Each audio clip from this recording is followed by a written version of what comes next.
তারেক জিয়া আসবার জন্যে উদ্গ্রীব হয়ে আছেন। আশা করি আগামী মাসের শেষ নাগাদ উনি বাংলাদেশে চলে আসবেন। ফেব্রুয়ারিতে সাধারণ সংসদ নির্বাচন হবে। সেই নির্বাচনের পর আমরা গণভোটের চিন্তা করব। বিএনপির মনোনয়ন চূড়ান্ত পর্যায়ে। দেখুন, গণভোট নিয়ে বিএনপি মুখপাত্র বক্তব্য রাখবেন, তবে আমি বলবো যে নভেম্বর, ডিসেম্বর, জানুয়ারি, ফেব্রুয়ারি নয়, গণভোট হতে পারে নির্বাচনের পরে।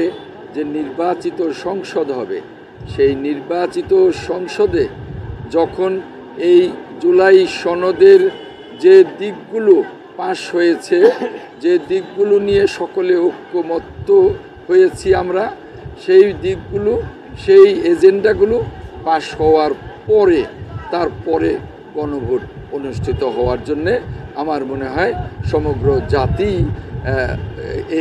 সমর্থন করবে। কারণ এই মুহূর্তে জাতির সামনে একটাই এজেন্ডা, সেটা হলো দেশের অর্থনীতি, দেশের সমাজনীতি, দেশের গণতন্ত্র, দেশের বিনিয়োগ, দেশের সার্বিক উন্নয়নের জন্যে সংসদ নির্বাচন ছাড়া এই মুহূর্তে জাতির আর কোনো এজেন্ডা নেই। সামনে একটাই এজেন্ডা, ফেব্রুয়ারিতে সাধারণ সংসদ নির্বাচন হবে। সেই নির্বাচনের পর আমরা গণভোটের চিন্তা করব।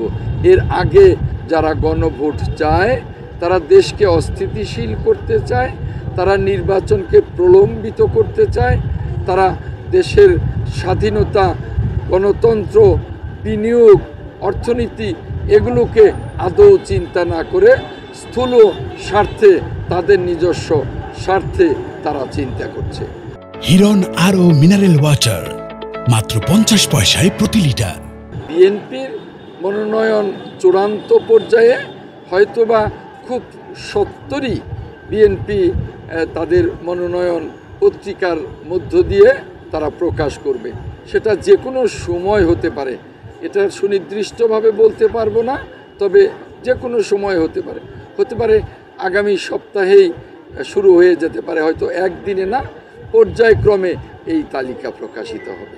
এটা প্রেক্ষিত বিবেচনা করে পর্যায়ক্রমে তাদেরকে দলে, যারা এই বহিষ্কার অবস্থায়ও দলে কাজ করছেন, তাদের ব্যাপারে দল নমনীয় এবং তারা পর্যায়ক্রমে তাদের বহিষ্কারাদেশ প্রত্যাহার করা হবে। তবে যারা দলে কাজ করছে না, এখনও বিরোধিতাই করছে, তাদের ব্যাপারে দল নমনীয় হবে না।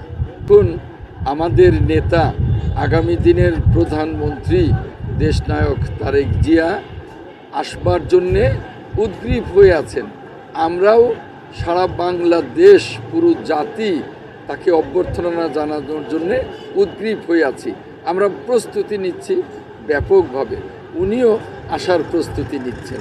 আশা করি আগামী মাসের শেষ নাগাদ উনি বাংলাদেশে চলে আসবেন এবং সারা জাতি তাকে অভ্যর্থনা জানাবে।